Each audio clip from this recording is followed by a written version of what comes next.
దేవుని నామంలో అందరికీ వందనాలు తెలియజేస్తున్నాను. ఈ అవకాశం కల్పించినటువంటి మన సంఘ కాపరి అయినటువంటి జాన్ టీట్లా గారికి, అలాగే నన్ను సెక్రటరీగా నిర్మించినటువంటి తల్లి సంఘమైనటువంటి డేవిడ్ ప్రశాంత్ గొల్లపల్లి గారికి, జీ సామలయ్య గారికి, తల్లి సంఘానికి కూడా నా నిండైన వందనాలు తెలియజేస్తున్నాను. అలాగే ఇదివరకు నేను చెప్పుకున్న 4 మాటల్లో దేవుని వాక్యాన్ని మనం చక్కగా విన్నాము. అలాగే ఐదో మాటను కూడా మనము వినాలని చెప్తున్నాను. అలాగే ఒకసారి మనం వాక్యంలోకి వెళ్దాము. యోహాను సువార్త 19వ అధ్యాయం 28, 29 ఈ 2 వచనాలు ఒకరు చదవండి.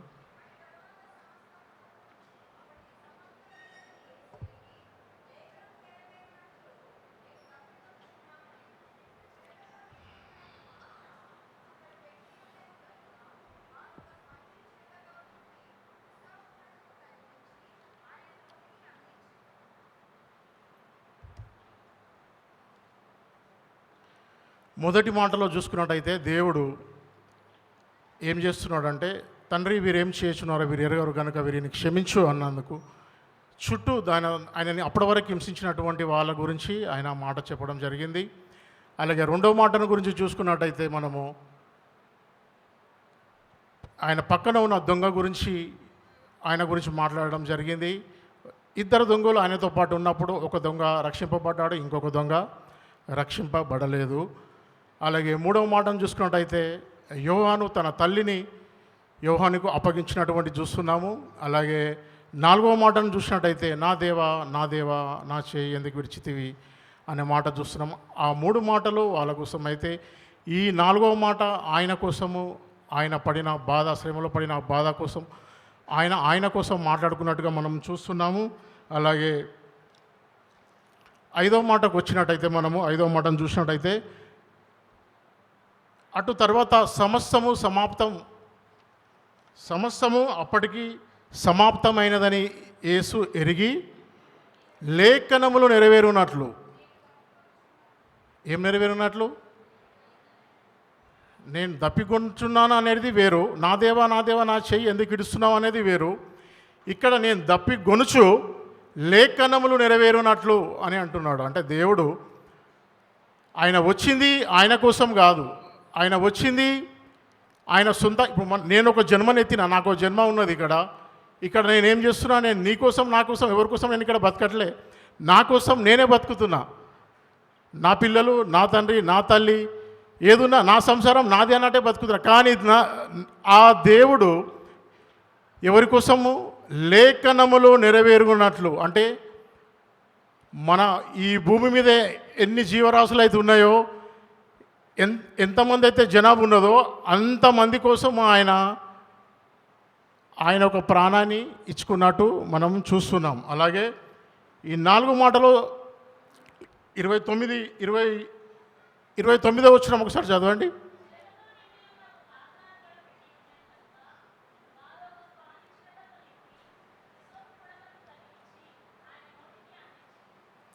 దాహమైంది, దప్పికొనుచున్నాను అన్నాడు. Okay, right.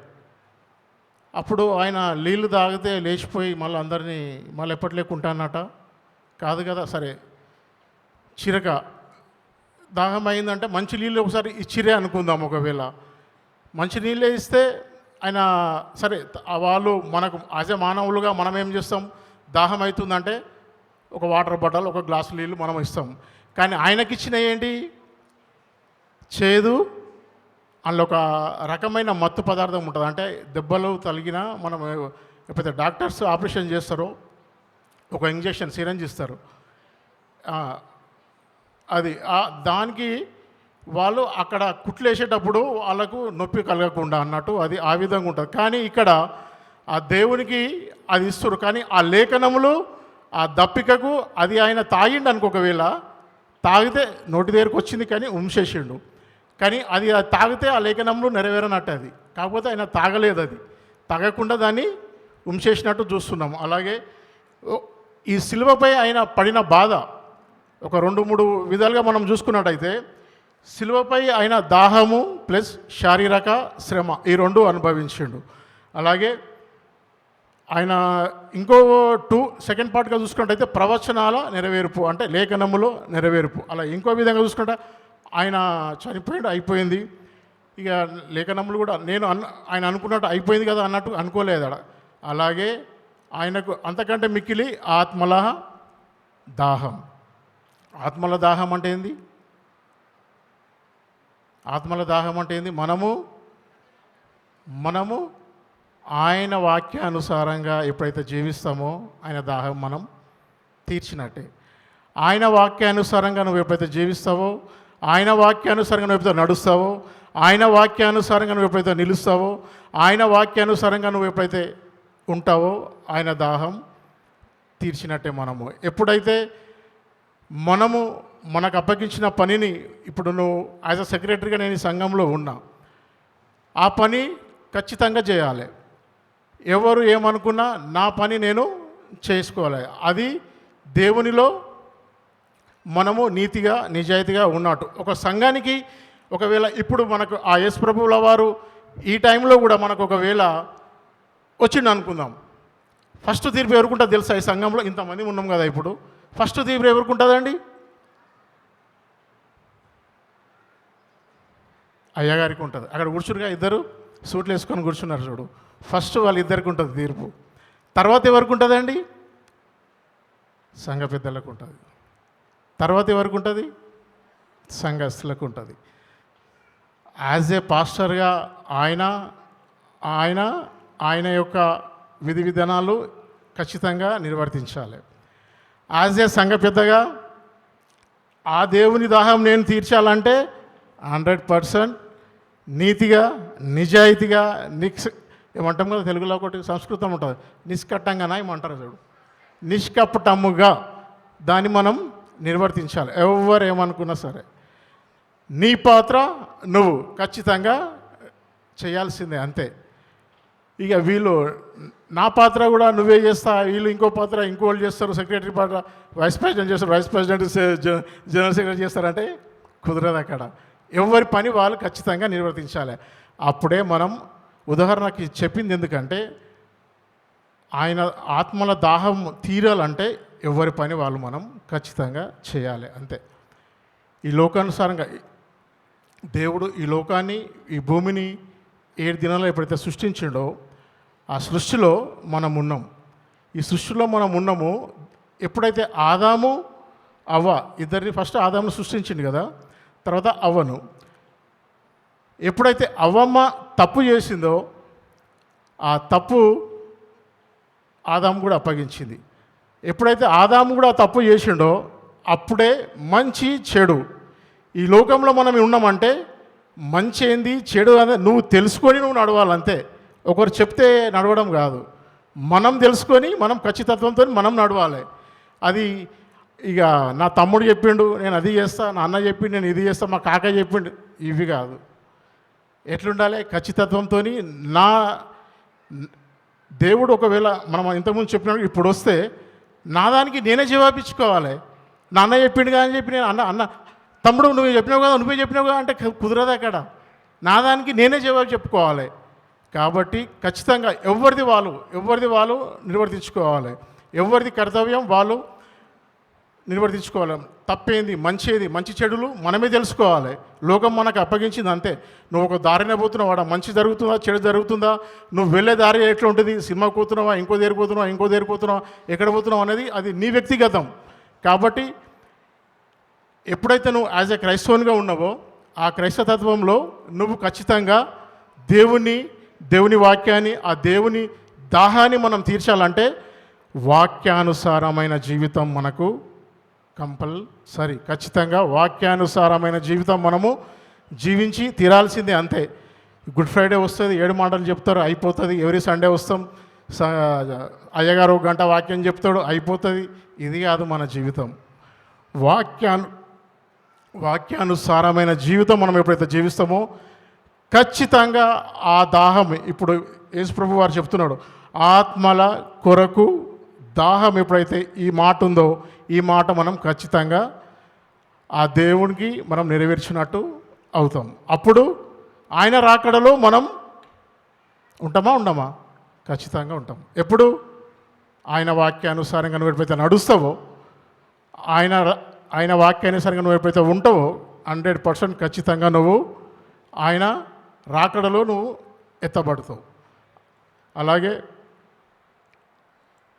ఈ దాహాల గురించి దేవుడు దాహం అవుతుందని అన్నాడు కదా, మరి ఇదే దాహం అవుతున్న దేవుడు ఇంతకుముందు ఒకసారి చూసుకున్నట్టుంటే ఆదికాండము 22, 21, 19 వచనం చెప్పండి, చదవండి.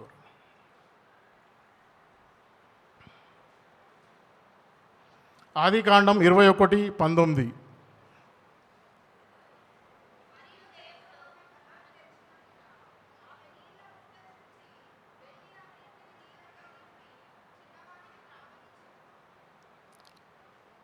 ఈడ దేవుడు ఎవరికి ఇచ్చిండు మొదటిగా? ఆగరు తాగలేదు, కానీ వాళ్ళ కుమారునికి దాహం అయితే ఇస్మాయిల్కి ఆయన జీవజలాలు ఇచ్చిండు.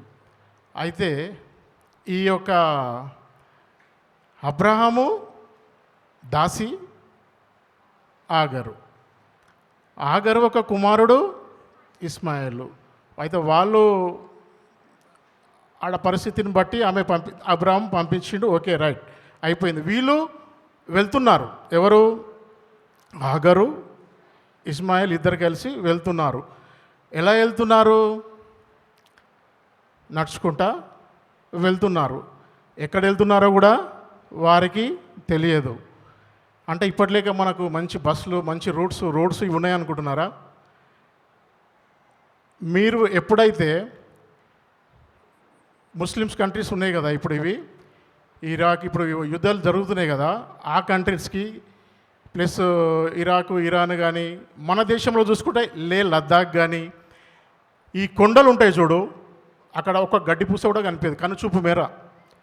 ఎక్కడ నీకు కొన్ని వేల కిలోమీటర్ల దాకా నీకు కనుచూపు మేర నీకు ఒక, మన దేశంలో చూసుకుంటే లద్దాఖ్, మన ఇస్లాం కంట్రీస్ చూసుకుంటే మొత్తం ఇస్లాం కంట్రీస్ అన్నీ ఆల్మోస్ట్ కొండలతోని గుట్టలతోనే నిండిపోయి ఇప్పటికి కూడా అట్లనే ఉంది.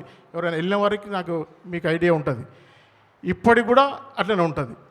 ఇక ఇది ఆస్ట్రేలియా వేరే దేశాలకు పోతే పెద్ద పెద్ద అడవులు, అన్ని చెట్లతో, అమెజాన్ అడవులు అంటే చాలా పెద్ద అడవి. కాబట్టి అట్లాంటి ఇప్పుడు ఈ విధంగా ఉంది. క్రీస్తు పూర్వము అప్పట్లో ఏ విధంగా ఉండొచ్చు? ఒక స్త్రీ ఒక చిన్న కుమారుని తీసుకొని వెళ్తుంది, ఎక్కడ వెళ్తుందో కూడా ఆమెకు తెలియదు. ఆ కుమారుడు ఇక వాళ్ళు నడిచి వెళ్తూ అమ్మ దాహం అవుతుంది అన్నప్పుడు నీళ్ళు లేవు తాగడానికి. 22వ వచనం కూడా చదవండి, 21లో 20వ వచనం కూడా చదవండి.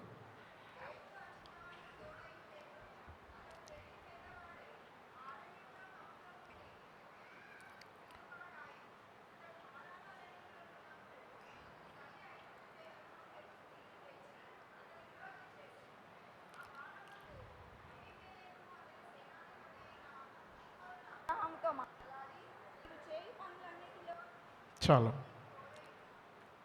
దేవుడు నీకు తోడై ఉన్నాడని చెప్పింది. అప్పుడు దేవుడు ఆ జీవజలాలు ఇచ్చినప్పుడు ఆ అబ్బాయికి తల్లి తాపింది. తిల్లి.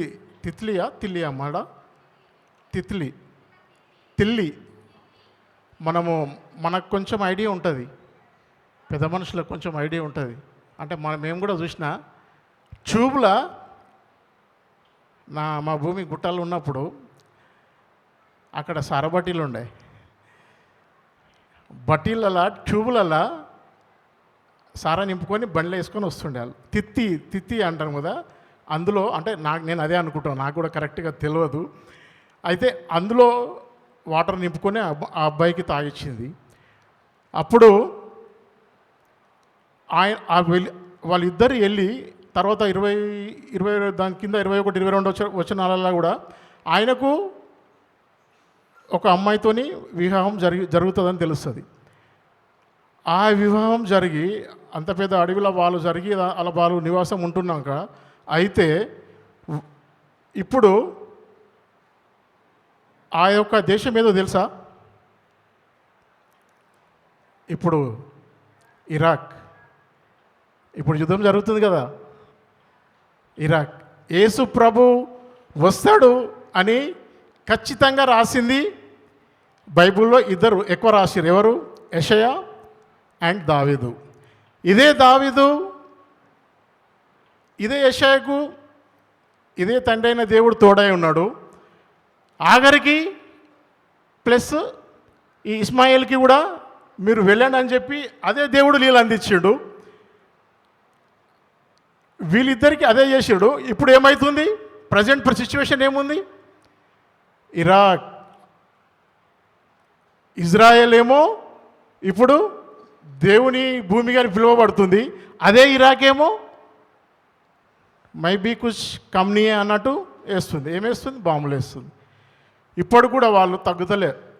ఉన్న వాళ్ళ సంఖ్య మెయిన్ ఇప్పుడు ఒక ప్రభుత్వం ఉందంటే ప్రభుత్వంలో టాప్ 10 అనేది ఒక టాప్ 5 టాప్ 10 ప్రధానమంత్రి వాళ్ళు ఇట్లా అందరినీ చూసుకుంటే ఒక టాప్ 10 అన్నట్టు ఉంటారు. టాప్ 5 వీళ్ళందరినీ లేపేసింది ఇజ్రాయెల్ ఇరాక్లో. అయినా కూడా వాళ్ళేం తగ్గుతలే. ఎందుకంటే ఆ తండ్రియే వాళ్ళకి నడిపించింది, ఆ తండ్రే వాళ్ళని నిర్మించింది. అక్కడ ఆ తండ్రి అంత జనాభాగా వాళ్ళని సృష్టించింది. అయినా కూడా వాళ్ళు కానీ ఎప్పటికున్నా అట్లా అని చెప్పి ఇక ఇజ్రాయెల్ ఓడిపోతుంది ఇరాక్ గెలుస్తుందని కాదు. 100% ఇరాక్ ఓడిపోవాల్సిందే, ఓడిపోతుంది. ఇజ్రాయెల్ గెలవాల్సిందే, గెలుస్తుంది. నా తండ్రి గొప్పవాడు.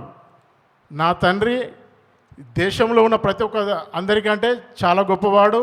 అండ్ నా తండ్రి ఎప్పుడైతే దిగొస్తాడో అప్పుడు మనం అందరం ఎత్తబడాలి.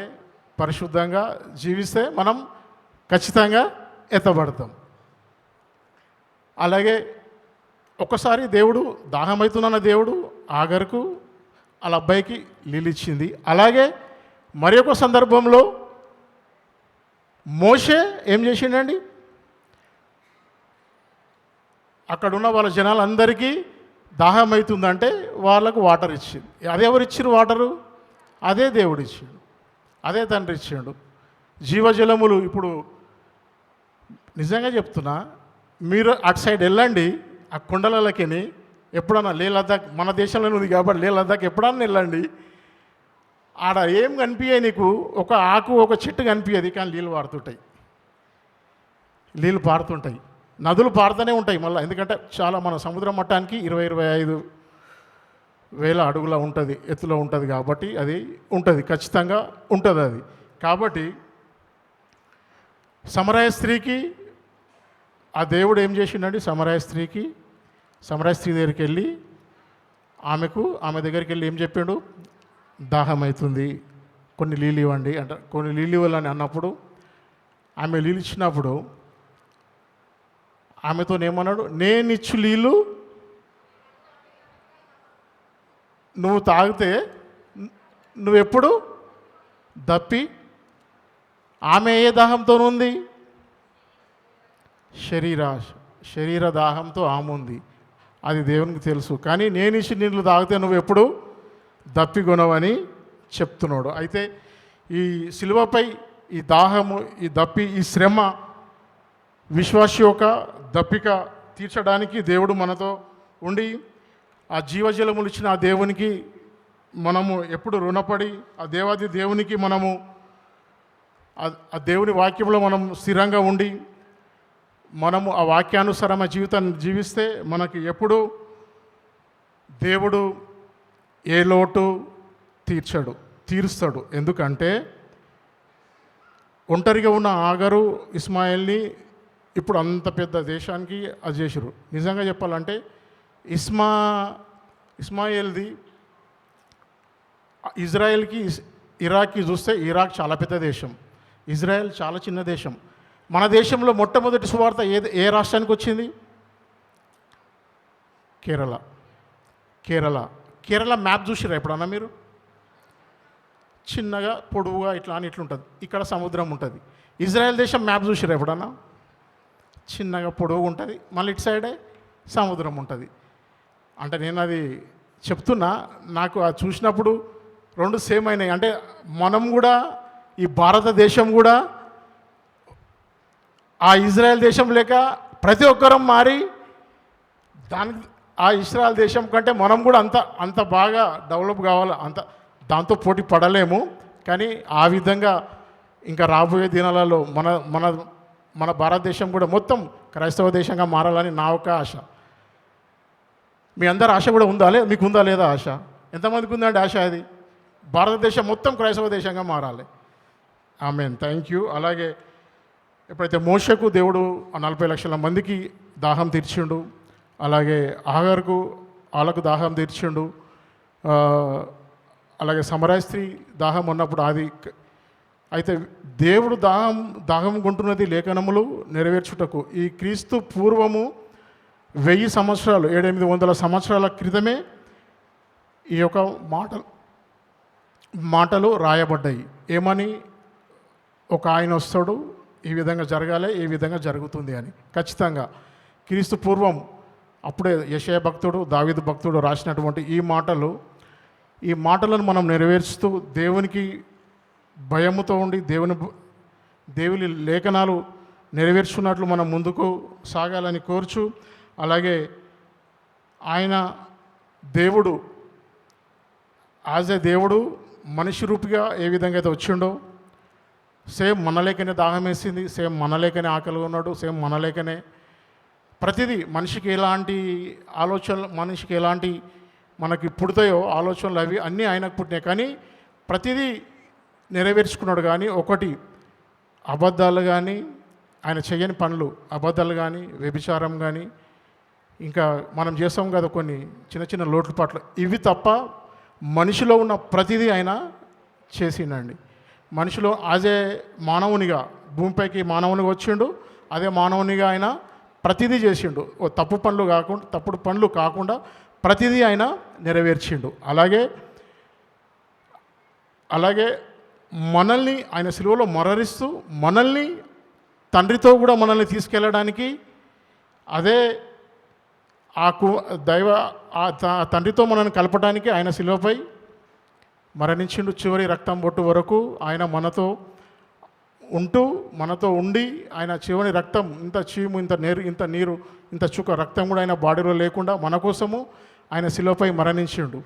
కాబట్టి మనము ఆయన వాక్యానుసారమైన జీవితాన్ని జీవిస్తూ ఆయనలో ఖచ్చితత్వంతో మనము ఉంటూ ఆ యొక్క తండ్రికి మనం దగ్గరగా ఆయన దాహం తీర్చే విధంగా మనం ఉండాలని చెప్తూ ఈ యొక్క 5వ మాటను నేను ముగిస్తున్నాను. Thank you.